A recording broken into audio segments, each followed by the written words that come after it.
My name is Dominic Taylor, for people who don't know me, and I'm the director of the Limerick Writers Centre and the managing editor of Revival Press, our poetry imprint. I'm delighted that we've been invited by the Mountshannon Arts Festival, and Roisin in particular, to take part in this festival, this year's festival.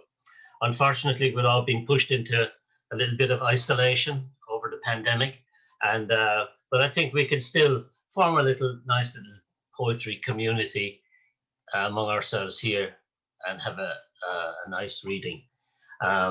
We've got 4 readers for you tonight. They're all published by Revival Press. We have Anne Cousins, who's originally from Wexford, and she has a little secret Limerick connection as well. We like to publish people who have something to do with Limerick if at all possible. And we have Anne Cousins, we have Mike Jurek, who just lives out the road in Tipperary and a great supporter of all the events here in Limerick City. We have Frances Browner, who's got a really close connections with the city as well through her parents. And finally, we have Kieran Bevel, who has brings, I suppose, the old, since the Castle Poets back in the 1960s, Kieran has been involved in the poetry scene in Limerick. He's been out of town for a long time, but he's back for the past couple of years, and he's had about his 3 public new collections since that time. So we're looking forward to hearing all those. Before we begin, I'd just like to get Roisin Bugler from the festival, just to say a little bit about the festival in general. So I'll hand over to you, Roisin. Thank you, Dominic, and welcome everybody. My name is Roisin Bugler. I'm a member of the Mountshannon Arts Festival Committee, voluntary organisation. For those of you in the audience who aren't familiar with Mountshannon Arts, I'll just give you a very quick introduction. In 1997, the first Festival of Arts took place in Mountshannon, County Clare, and it was initially known as the Inishcaltra Festival of Arts. It was established by a group of visual artists, and it sought to bring contemporary arts to audiences in our idyllic lakeshore setting. So the journey has brought us here to the present day, and this year we celebrate our 25th festival, 24 years, 25 festivals. As everybody knows, 2021 has been a very complicated year for the arts, and there's been limited opportunities for artists. And to that end, we've decided to organise 2 festivals: our traditional June Bank Holiday Weekend festival that has taken place online and in conjunction with our local radio station, Scarlet Bay Community Radio, and we hope to have a September festival with live events. I'd encourage everyone to support the arts and the artists in whatever way you can. And to our 4 readers tonight, and indeed all the Revival Press poets, buy the books, and if you have the books, buy the books for a friend. So if you can check our website, mountsshannonarts.ie, you can see the events that have already taken place this June festival, and keep an eye out for what's coming up for our September festival and ongoing events throughout the year. And just to say, Mountshannon Arts is supported by the Arts Council of Ireland, Clare County Council, and from donations from local businesses and individuals. And I'm delighted to be here with Revival Press, and I'll hand back to Dominic, who will introduce the readers. Thank you, Roisin. And can I echo that as well about supporting the poets and buying the books? It's really been a difficult time for publishers, because with no live launches, we're totally dependent on online sales, and they just don't make up for the live encounter with people. So if you can, you can buy the books. They're all available from our website, limerickWritersCentre.com. Okay, we'll go on to our first reader tonight, which is Anne Cousins, who hails from County Wexford. She's probably relatively only recently, 2012, since that she got involved in writing poetry. But since then, she's been published in a lot of magazines and journals. And She was commended in the Patrick Kavanagh Poetry Competition in 2015. And you can hear her quite often as well on RT Radio 1, Sunday Miscellany. Revival Press were delighted to publish her debut collection there a few months ago. So without further ado, I'll hand over to Anne, who will begin the reading. No, thank you. Can you hear me?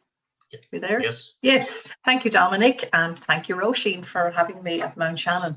It's like kind of beam me up, Scotty. It's great to be able to get around the country kind of reasonably easy. So the first poem I'm going to read from Redress, my book is called Redress. And the first one I wrote in 2016 during the 1916 commemorations.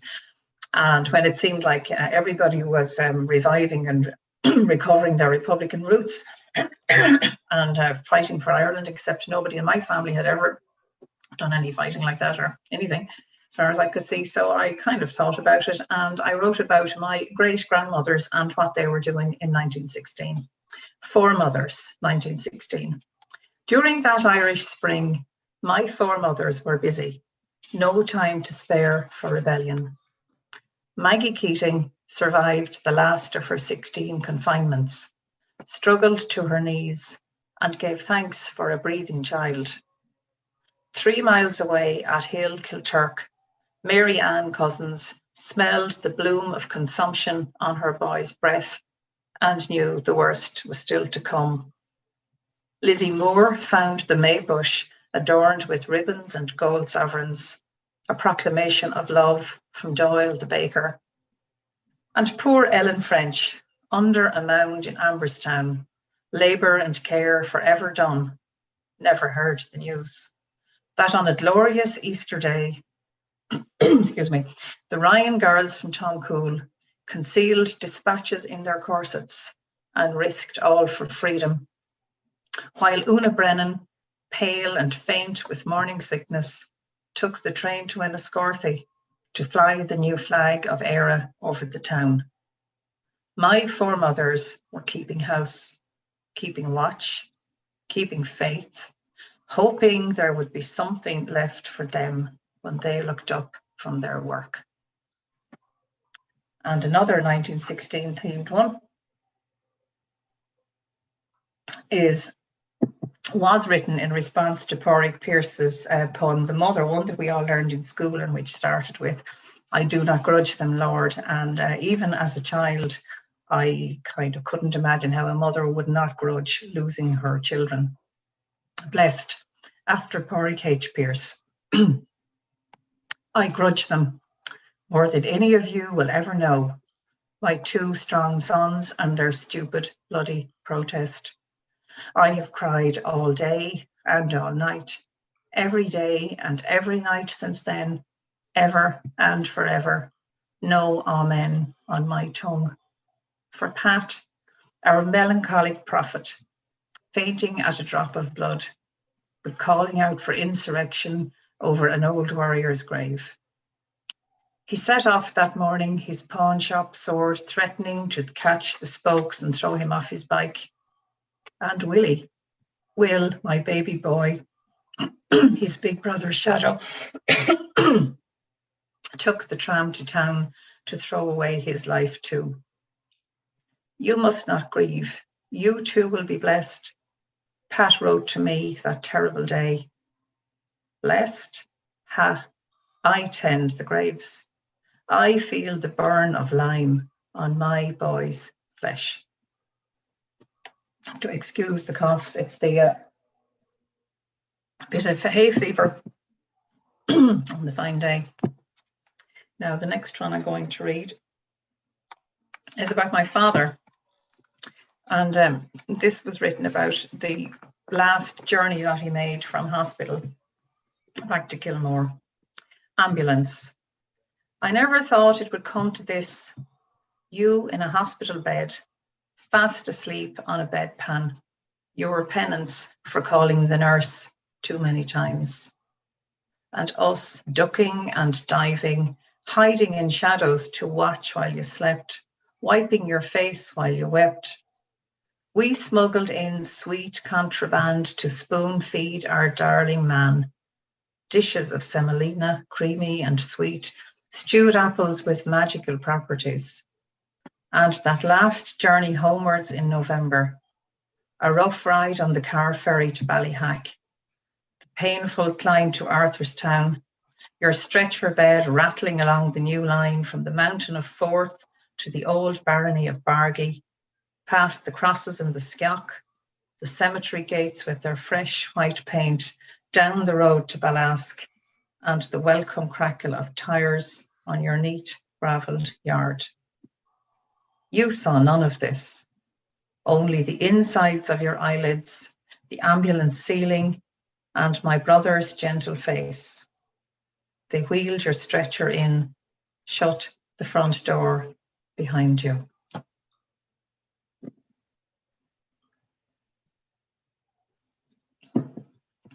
After my father died, it happens in all houses, his clothes and things had to be tidied up, and he had bought a new coat a couple of years before, and it was a bit like Cinderella fitting the slipper. Some of the men tried it on.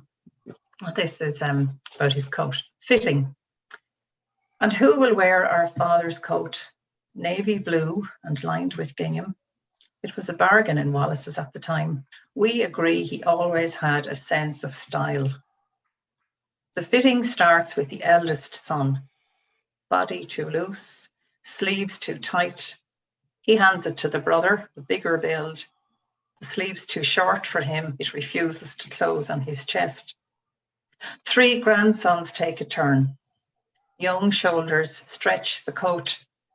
Son-in-law next, someone says. I bring it home. My husband suspects it won't go anywhere near him.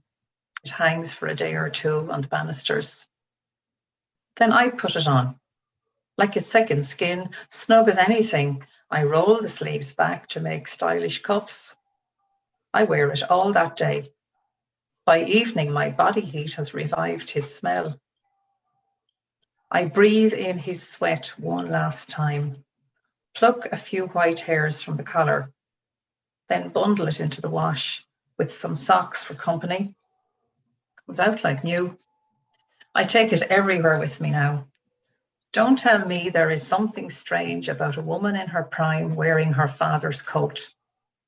It keeps the wind at bay. It's perfect for country walks or shopping. Deep pockets make a handbag redundant, and it carries sweets when I wheel a grandchild in the park. Last week, I brought it to the Opera House and held it on my knee while Eddie Reader sang, and I wept for something. How am I doing for time, Dominic? Am I okay? You're fine so far. Fine. Yeah. Okay. I have 2 more. Oh, the next one's about a coat as well. It's about my long green coat. Anybody that has children of the teenage variety or even a bit older, most people know what it's like when they go out at night. And well, before there was a pandemic, and maybe we're getting into that again, they go out at night and they don't come home. And what do? You get up in the night and you put your coat on and you go look for them. Mac, this is a villanelle that I wrote. Mac. The night she went out and didn't come back, Fridays and Saturdays downtown, disco nights, I'd wake in the dark hours, put on my Mac. The long green one, she said, looked like a sack and would give the dogs in the street a fright, which never bothered me. But if she didn't come back from the edge of disaster, that hungry black abyss that lay in wait for our daughter might have eaten her up. So I got out of bed and put on my Mac over my nightdress and slipped out the back, drove around the town in the middle of the night because I'd have died if she hadn't come back. Little girls staggered past, addled and racked by vodka and shots, boys coked up, ready for a fight as I waited in the car, guardian angel in a Mac, to drive her and her friends to Burger Mac or Abracababra, whatever it took to finish the night. That was what I did, and that's how I got her back, driving round in my nightdress and the long green Mac. And I'm going to finish with, back to the very beginning, a memory from when I was a child. Cowhouse. In the beginning, they had one cow, a tough little heifer that could kick like a mule. She says she used to park my pram at the cowhouse door while he taught her how to strip the milk from the teats until it squirted, rattling a tune on the sides of the bucket. As the herd grew to an assembly of docile, big-boned Frisians, temperamental roan and a grey cow that was almost blue, I was deployed to the kitchen to supervise the others who had arrived stealthily, unbidden, to yoke my young shoulders. Once I left my post and slipped outside to stand covert at the cowhouse door, just close enough to smell the warmth of beasts and dung and watch them go about their work in the sanctuary of one frugal, low-watt light bulb. My mother's voice was girlish, regaling family news and gossip, and he sang for her, "My feet are here on Broadway." And when they laughed together like I had never heard before, my little heart was pierced with a yearning that can still ambush and desolate. And thank you for listening, and thank you for the opportunity to read. Thank you. Thank you very much, Anne. That's a great start to the event. I'd now like to introduce Michael Jurek. Michael is from Bird Hill, County Tipperary originally, and he's been a teacher for 36 years. He's had many poems published in many journals, including Poetry Ireland Review and the Blue Nib Stony Thursday book. He's published 3 books with the Limerick Writers Centre and Revival Press. Saved to Memory, Lost to View was his memoir in verse and prose in 2016. And since then, we've published Where It Began and his latest collection, Flipsides. So I'll hand over to Michael to start his reading. Thanks, Dominic. It's great to reconnect with the Mountshannon Arts Festival. I was there a few times in the live version, so this is the next best thing. I've lived on the Tip-Clare border for most of my life in Ballina-Killaloe, and I have a number of friends whose fathers came to live in this area by virtue of their work as bargemen with the inland navigation. So this poem celebrates that aspect of the heritage of the twin towns. And the poem begins on Kavanagh Seat near Bagot Street Bridge in Dublin and ends on the boardwalk in modern Killaloe. Barges. The poet from his seat near Bagot Street Bridge observed a barge bringing mythologies. Managers of the Grand Canal Company oversaw boats and boatmen ferrying cargoes of asbestos from Athy, sugar beet for Carlow, firkins of porter from St. James's Gate to Limerick and other far-flung towns.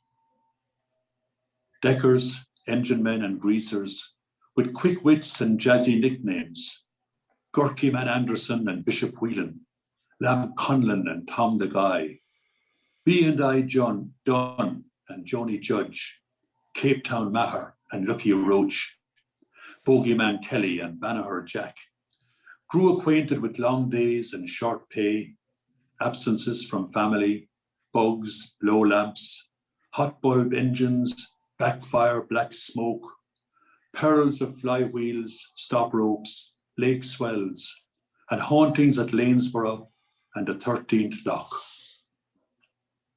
Children on Killaloe's trendy boardwalk turn towards the Pierhead and Loch Derg, and look, barges are chugging downstream from Kildare and Inchicore, crewed by forefathers bearing their names: Conroy, Kennedy, Nolan, O'Donoghue, Lawler, Bowers.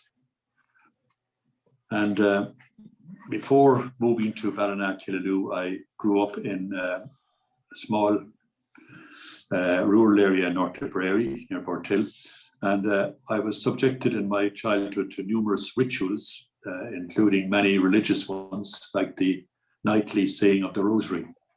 So this poem recalls that, and it also recalls a time in the early 1960s when the great train robbery was making headlines in the news, radio news. So the poem is called The Rosary and the Great Train Robbery, and I'm dedicating it to my cousins up in Kildare, one of whom is here tonight. After supper, we pulled back the chairs and knelt for the rosary, lapping the 5 slow decades like runners in a long-distance race, taking turns at the pacemaking, using our beads to count the Our Fathers, Hail Marys, and Glorias. The beadless used their fingers. After the final soporific, as it was in the beginning, is now and ever shall be, we bunched together for the Hail Holy Queen, a rabble of human misery. Poor banished children of Eve, mourning and weeping in this valley of tears. And then the last long sprint through the litany of the Blessed Virgin. Here was poetry, mirror of justice, vessel of honor, seat of wisdom, mystical rose, Tower of David, Tower of Ivory, Ark of the Covenant. But it was somber stuff. We envied the irreverence of the restless declaimer of the Litany of the Saints, who, having had his fill of angels and archangels, patriarchs and prophets, called time after Fabian and Sebastian, John and Paul, and blurted out, Cosmas and Damien and all them other fellas. In the home of our cousins in North Kildare, we observed the same rituals of rosary, litany, and add-ons, save for one night in 1963, the adults away, and Carmel filling the mother's leading role. We were faithful right through to the third sorrowful mystery, when Oliver's beads spilled onto the floor, mutated into the model of a mail train stalled in Buckinghamshire. The rosary hijacked. Mary, St. Peter, and all them other lads bundled into the HVP carriage. The driver coshed, the mail bags commandeered. Reynolds and Wisby, spare us. Goody and White, go easy on us. Hussey and James, don't harm us. Edwards and Biggs, have mercy on us. And I'm moving back to East Clare for my third poem. It's a more recent one. There's an old saying, going to a wedding is the makings of another. And I am, I suppose, living testament to the truth, or at least the possibilities of that adage, because I met my wife at a country wedding. It was, as Don McLean would say, a long, long time ago, but I can still remember. Kiss. Between Slieve-Berna and Lochderg, we shared our first kiss, October. The wee small hours, back seat, motoring from Ballybally towards Toongraney, stragglers from a country wedding. The driver, I remember him well, but not the make and model of the car. It was blue, automatic shift. It broke down. But that is of no importance.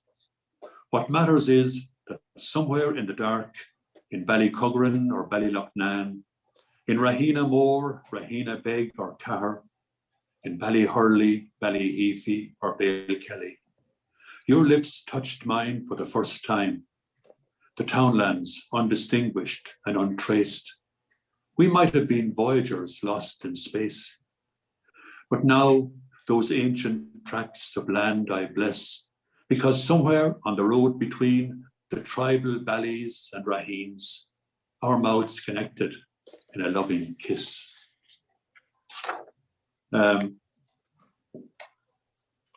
Speaking of Don McLean, he features in 2 poems from my recent collection, Flipsides.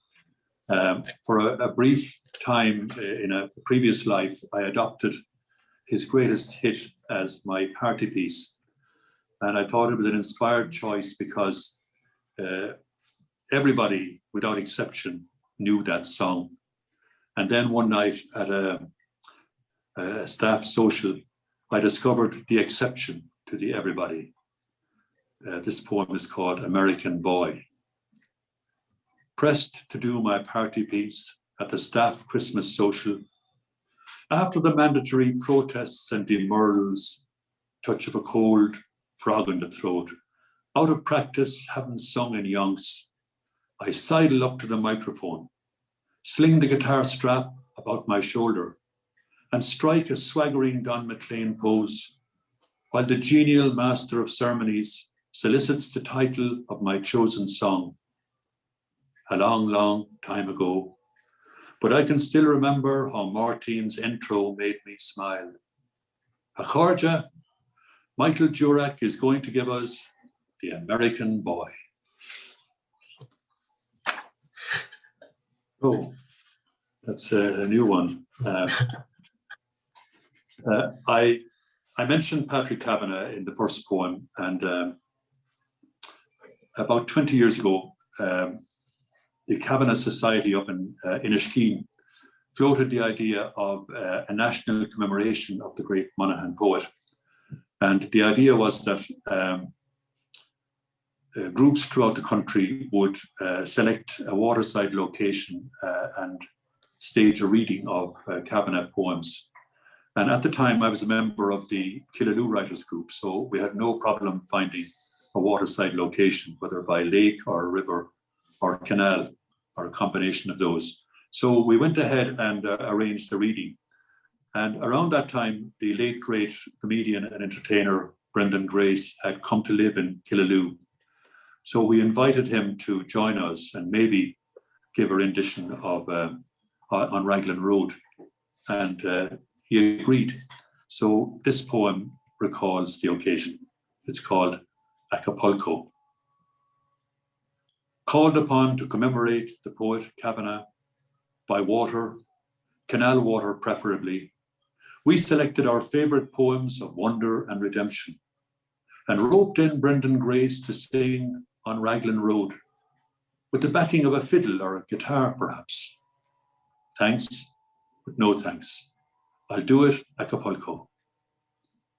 And so it transpired that on a summer evening, leafy autumnal Dublin 4 up sticks to Killaloo, and there by Shannon water and canal water, call it a cappella or call it Acapulco, the funny man with the golden voice sang of grief as a fallen leaf at the dawning of the day. Doing okay for time, Dominic? Am I? Yeah, you have time for a couple more. Yeah. Oh yeah, okay, yeah. The next one is when television came to Ireland with the setting up of RT or television, most rural households didn't have their own TV set.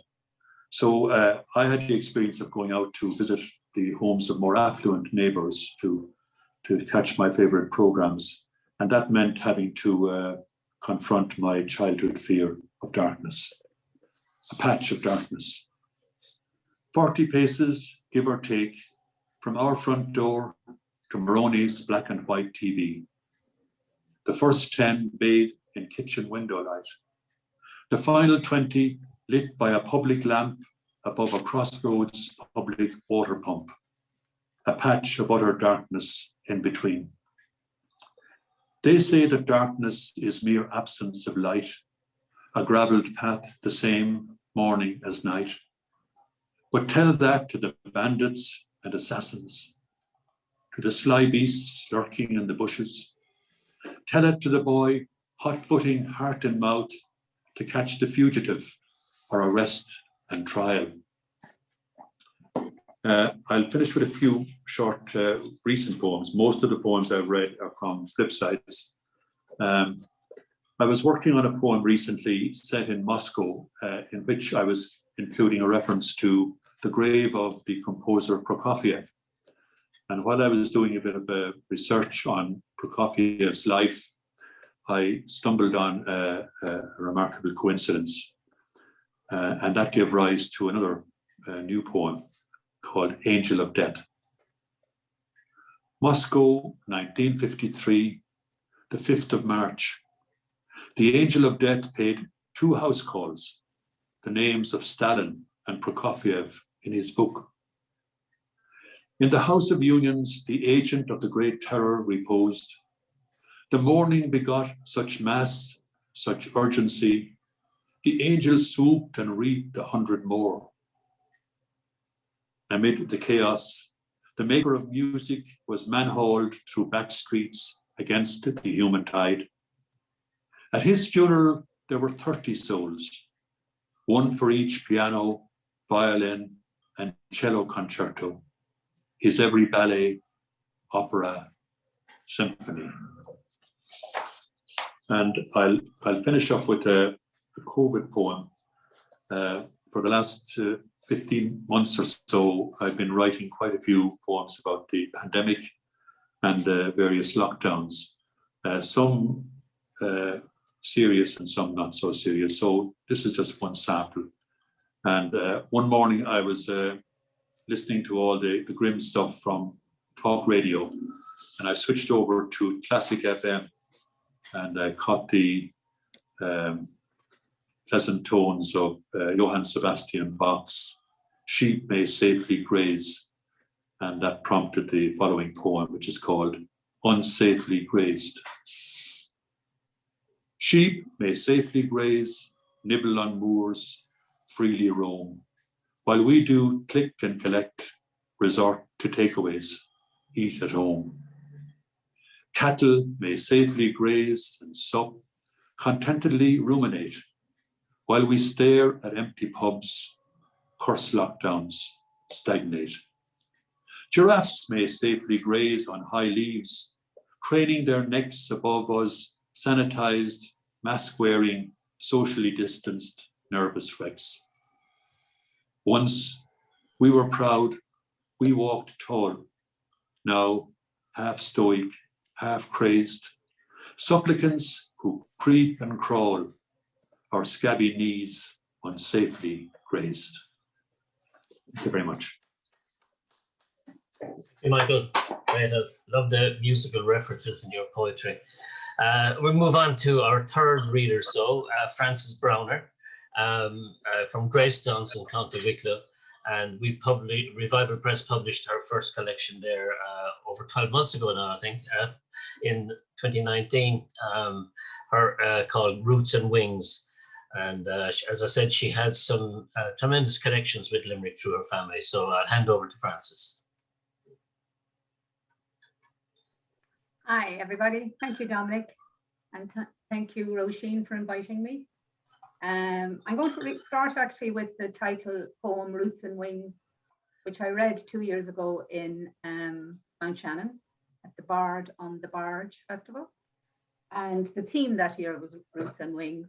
And then Dominic chose it for my title. So I feel I've come the full circle. And this is a villanelle. My parents gave me roots and wings, allowing me to fly away with the security that freedom brings. They gave me many other things, along with welcomes home to stay. My parents gave me roots and wings for a life of roundabouts and swings, a chain of coming home, going astray, with the security that freedom brings. I was never tied to apron strings. No one tried to make me stay. Instead, they gave me roots and wings. When the time came to end the flings, home for good I returned one day, with the security that freedom brings. And I'm glad I got the chance to say, thanks for letting me go my own way. Thanks for giving me roots and wings, with the security that freedom brings. And my mother was from Offaly and my father from Limerick. And what they had in common among many other things was the River Shannon. So this poem is called Shonna's River. Flows 224 miles, the longest in the British Isles.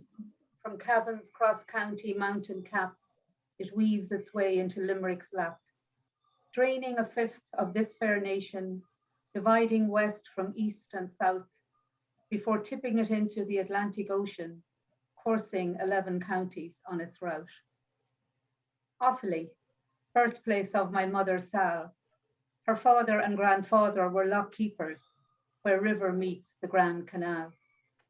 Midpoint Banagher, Trollope was postmaster.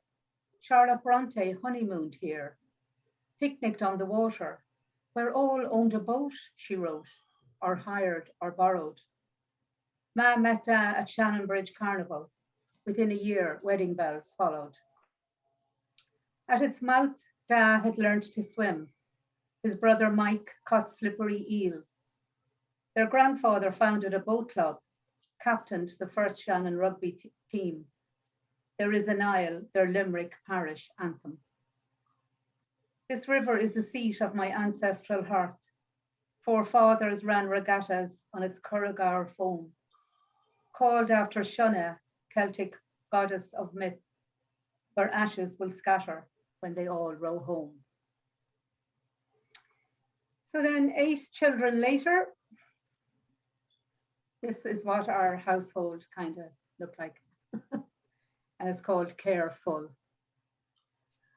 A tower of burnt toast on the table, melted butter dribbling our chins, porridge glued to the sauce pot, jellied, tea to trot a mouse on, imagine.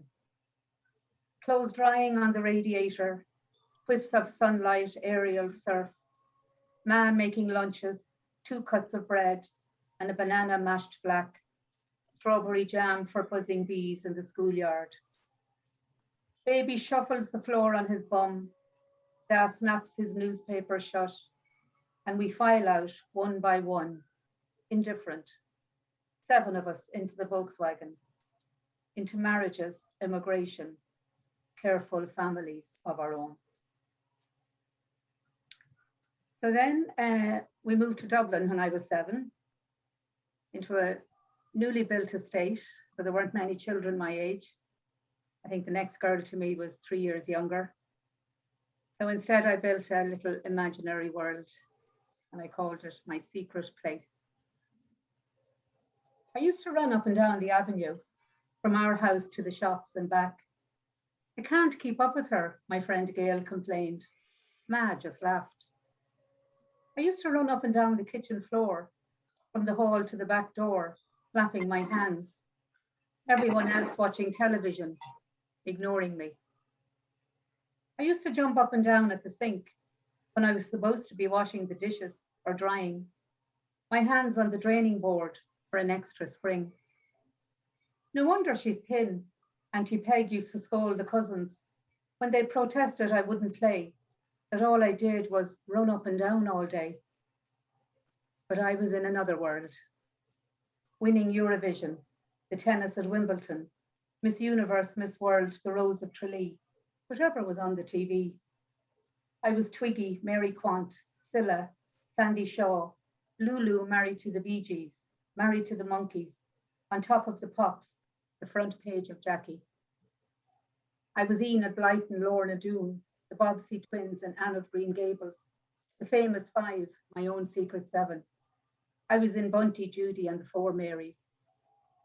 Sometimes now, when I see a niece or a nephew burst into a run, clap hands and glaze their eyes over, I wonder if an ancestor was locked up long ago for such carry-on. So then I became a teenager, as we all did, and this is called Tables Turned. All the girls in my class have a record player. 14-year-old me used to wail. If everyone jumped in the Liffey, would you want to jump in as well? Dad smiled when he saw me gasp at the shiny brand new turntable. Cream lid, handle like a suitcase, Phillips, high fidelity, transportable.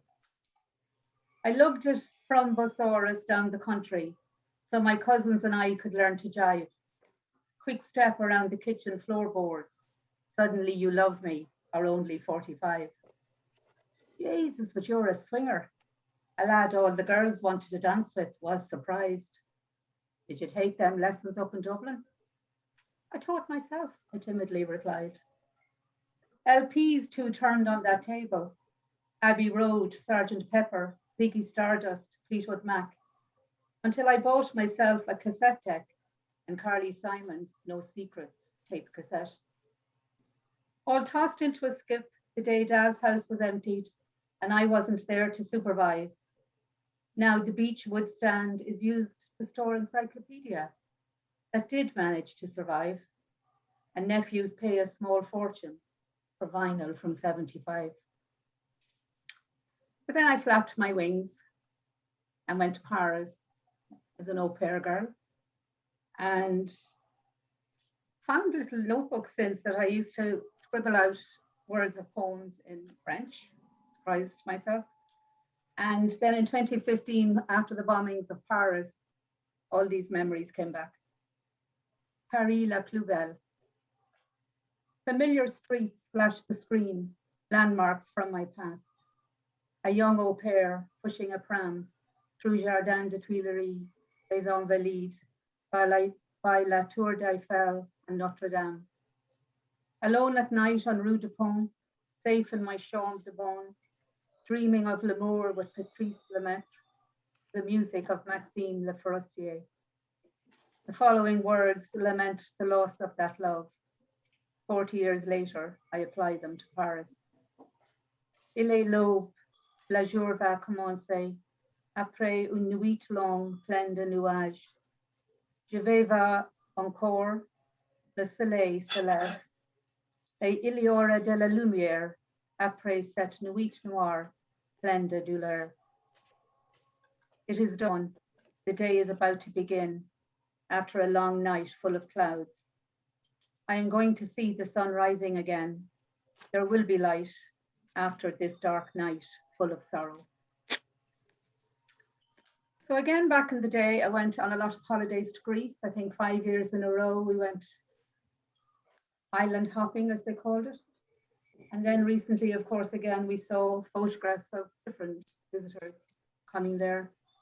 So this inspired Paradise Lost. Kos, 1976. Sun so hot it sears my skin. The sand stings the soles of my feet. Hip-hopping along the copper beach. Waters warm, cerulean sapphire, and the shimmering Aegean I float. In fascination of a ribbon road, winding up a faraway hill, through celestial rocks and trees, until it stops in a knot of blue, white stucco houses at the top. On the narrow cobblestone streets of this village, I will carnival come the charcoal night. Kos, 2016. Voices cry in the wilderness, bodies drift and limbs trash, ribs like twigs shiver. Slowing to a whimper, faces fraught, eyes horrified, they wade through wine-dark water to hug the metallic shore. Hearts breaking, souls aching, forced to flee their core. There's no song or dance, no heavens above, no fiesta, no talk of love.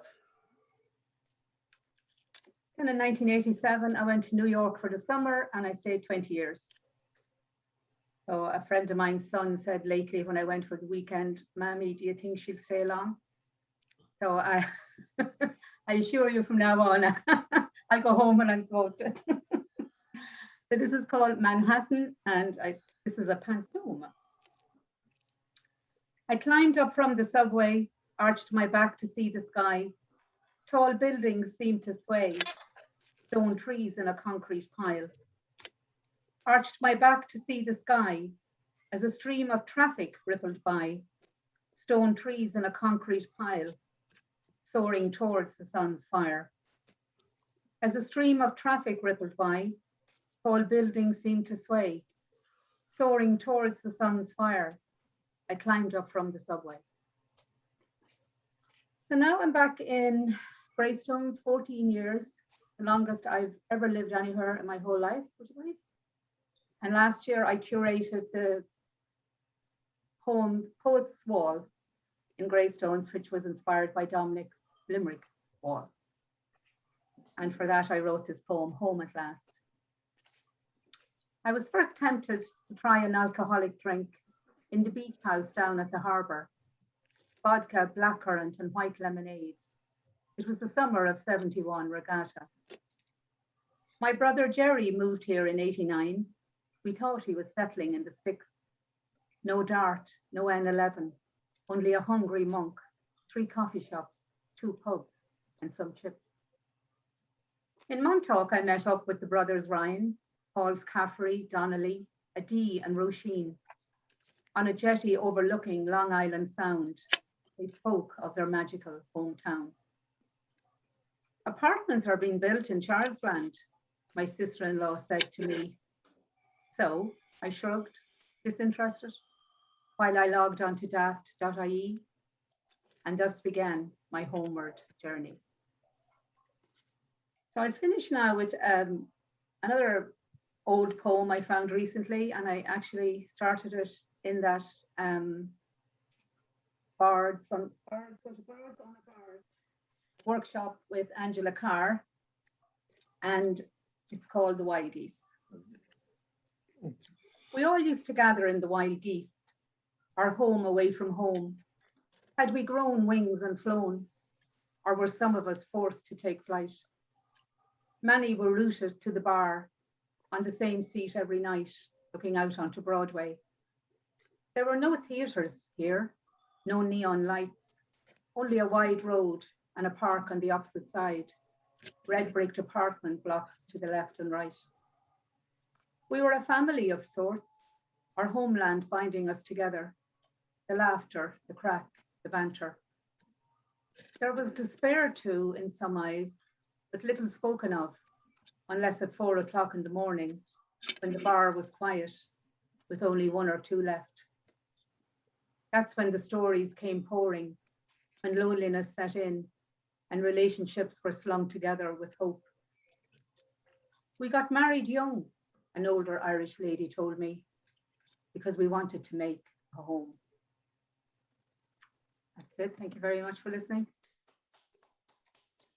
Very much, Frances. That was great. Thank you. Now we come to our last but not least poet, local writer and poet Kieran Bevel. Kieran has just been back in Limerick a short few years, but he's certainly been keeping me busy because we've published 5 titles from him so far. 3 of them were poetry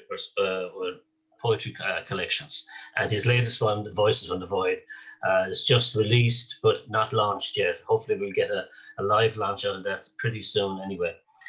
Also, Kieran is going to be teaching our creative writing course, our 6-week creative writing course in September. If anybody's interested in that, details will be on Facebook shortly anyway. So I'll hand over to Kieran to get on with the reading. Thanks, Dominic, and I've enjoyed the readings so far, and great to be in such company. This is a poem called Family Tree, and it's based on a childhood memory, my maternal grandmother's funeral in St. Mary's Cathedral in Limerick. When they buried my mother's mother, it rained as we stood near the open grave. I was afraid I might fall in, and that my name would appear beneath the white marble cross of the family plot near the cathedral door. They lowered her into the dark unknown, and it seemed to me that they were wrong about this being the way to enter heaven. Shoveled earth pounded like my heart on the polished pine and gilded crucifix, keeping rhythm with the Shannon's sobs of my shadowy aunts, whom I still see in silhouette, like winter trees against the solemn sky. And I wondered if she would grow into a wrinkled tree, with branches like her bony arms, making music with the wind, as she did when she played the melodeon, with silver leaves like her hair, where birds might rest or nest, and sing the familiar melodies. Yes, she was a tree, and shed seeds that made a forest of herself, roots spreading deep and wide, gripping the sacred soil, now cradling the bones of her children.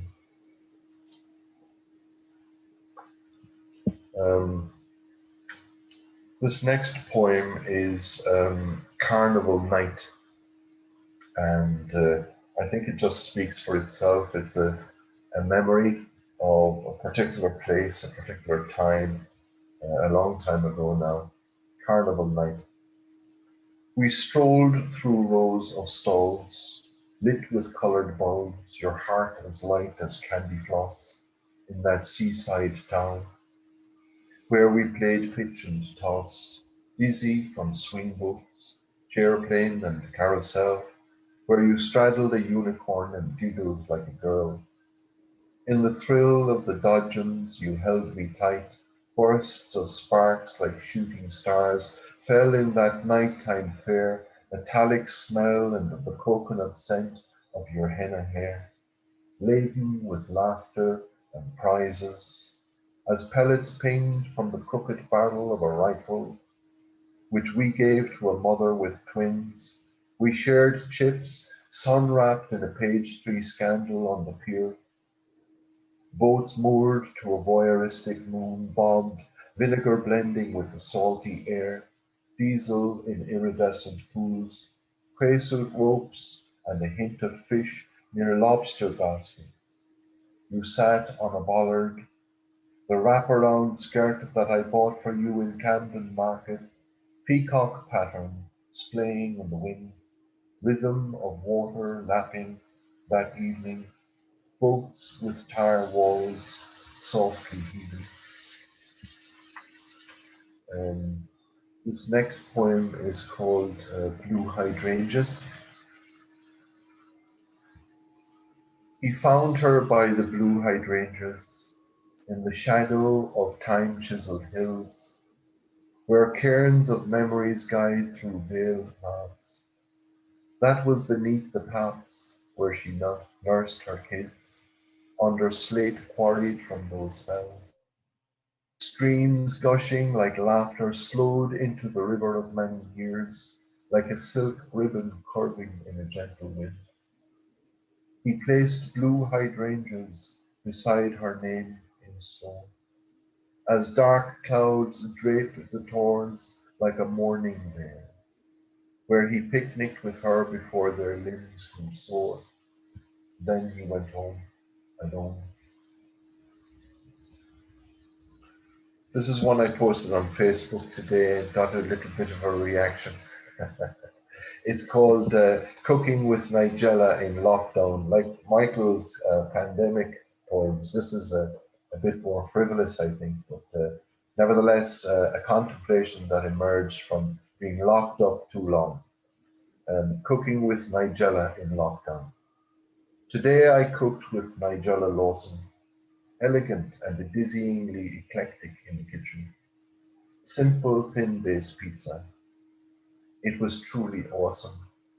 We chopped tomato, onion, halloumi, made dough in a bowl, fingers mingling as we talked, kneading and rolling it into discs like romantic full moons, hearts melding, saltiness of the cheese, sweetness of the tomato complementing each other. She spoke of her Egyptian friend who introduced her to the scorched flavor of za'atar and the joy of dry herbs, adding coriander pinch by pinch. It grew jalapeno hot and spicy, snuggled under a blanket of fresh mint. Words tumbled from her ample, Oxford-educated lips, opulent yet earthy.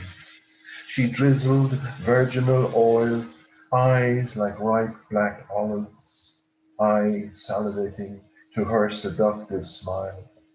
We cut the pizzas into spindly wedges. A saxophone played to rolling credits as we drank burgundy and ate, and I arranged the second day.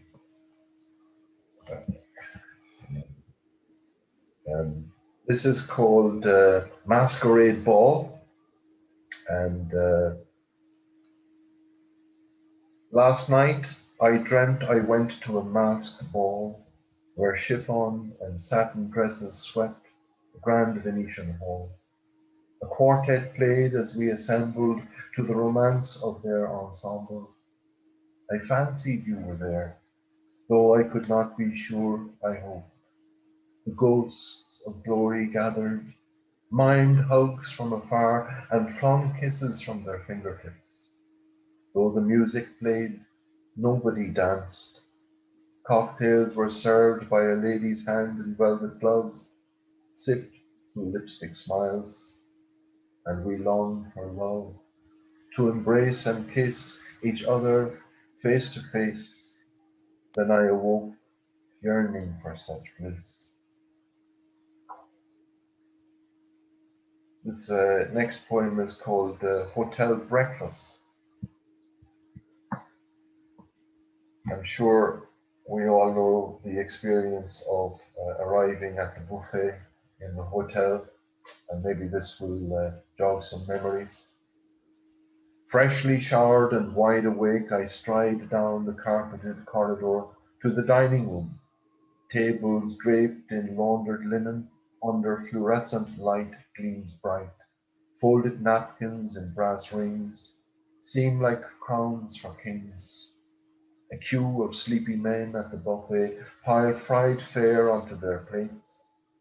Women seem more prepared for the day, faces made up and nicely dressed. I opt for the continental breakfast. There are bread rolls, croissants, berries, grapes. I take cranberry juice from a crystal jug, coffee from a silver pot, natural yogurt poured over tinned apricots, and I remember snow fallen on the Alps. A waitress in an Eastern European accent asks for my room number. I have to check the key. Chained to a little log in my trousers pocket, when I put it there, it crossed my mind that the bulge might be misconstrued. A couple seated near the window, overlooking the sea, touch hands and look at each other lovingly. I remember you and I feel alone suddenly, like the man in the corner without name, reading a newspaper, not making eye contact with anybody, lest he feel the same. And this poem now is called Last Supper. I awoke. My daughter lives in Pisa at the moment, but one time she lived in Napoli. She's lived in various places in Italy, and so I visited those places from time to time. And this one is kind of based in Naples. I awoke in Napoli, squinting in the intruding sun, shapes indistinct but color clear, like an impressionistic scene from Renoir. A print of a two-tone iris, blue and yellow, hung on the wall. I shaved and noticed crow's feet and furrowed brow, lifelines of laughter and sorrow. Light sharpens shadows. Later we walked on the promenade, in a haze of sun and salted air, awed by the glory of the Bay of Naples, imagining what it would be like to live there, beside the sapphire, sparkling sea, to be a blur in a watercolor scene. It was time for aperitivo and spritz, mine the bitterness of Campari, hers the sweetness of Aperol. There on that terrace, a wrought iron fence entwined with white clematis and red roses, gently fanned by a warm breeze, as the sky quilted with clouds. Spaghetti carbonara was our last supper, before betrayal caused us to suffer, and all the years dissolved in tears. But there were bowls of laughter too, petals wilted on the clematis, and the thorn-crowned head bled, and Jesus wept for us. And this, I make this with, oh no, second last point. Um, this is called Classroom Exercise. A shaft of light thrust from behind a black cloud through the classroom window like an angelic sword, and a galaxy of chalk dust particles danced in its blade. Swirling atoms colliding like a new world forming, I imagined one of them splitting, protons and electrons spinning, and the school being vaporized in a mushroom cloud, like the one the master spoke about before he banged his duster on the board. Our necks had turned like sunflowers to the golden window towards the fields where we longed to play. But the stern clock said, as the hours wilted away, our heads drooped to parched copybooks that soaked ink in essays about what I want to be when I grow up, nibs scratching. Every one of us had to read aloud the desired professions, humble trades, careers, and the wild ambitions. Pete wanted to be a priest, but a speeding chariot took him to heaven like Elijah, his mother said. We thought of Ben-Hur and Charlton Heston, but later learned the driver was a drunk from Balnacarra West. Tony wanted to be a soldier like his dad and to die for Ireland like Padraig Pearse. We envied Cyril the stevedore, who looked down on all but the astronauts, for whom the sky was not the limit. We laughed when Liam chose librarian, as he never read a book. There was a docker and a doctor, a tabernacle of bakers, a babel of barbers, a flood of plumbers, a sample of salesmen. From among that class of scholars, a trip of hippies emerged. And I wondered how many of us became what we wrote about that day. So finally, this poem, my sister Margaret, who was 57 years old, died last in January the 15th, 2020, just a little over a year ago. And she had Down syndrome and she was also autistic. But I remember a time when she was younger, she used to sing on the garden swing. And so I wrote this poem on the occasion of her death, and it's called Broken Wings. And it's from my late sister Margaret. When you crashed to earth with broken wings, a frantic mother watched her fledgling fall, and we heard her cries. Your frightened eyes and silent tongue told us you belonged to the skies, and we knew the day would come to say goodbye, but you lingered long. Was it God who clipped your wings, or did you, like Icarus, fly too close to the sun? There was music in your soul once, before you ceased to sing. When the burden of blessing grew heavy as a cross, we found refuge in a Savior who bore the curse. Now your injured wings are healed, and you have flown, drifted on the ether into song, free at last in the altitude of the heavens, to glide and soar upon the updrafts, winds, and thermal currents, to defy the gravity of this mortal coil, rising in a spiraling climb above our earthly soil. Thank you. Kieran, thank you very much for that. That's great. This kind of brings an end to our bank holiday poetry interlude. I'd like to thank our readers, Anne, Francis, Michael, and Kieran, of course, and thank Roisin from the Mountshannon Arts Festival for inviting us to read. Before we go, I'd just like to ask anybody there who wants to say something or anything to the poets, they're quite welcome to do so. If anybody wants to unmute and say a few words, they can. If not, we'll bring it to an end. We all okay? Yeah, okay, so look, thanks again for joining in. We've had, I think it was 23 people total tuned in, so it was great. Thanks very much for that.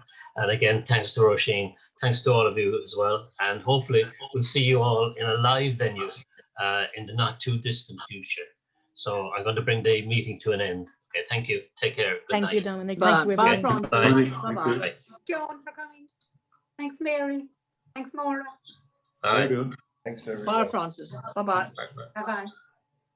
Bye.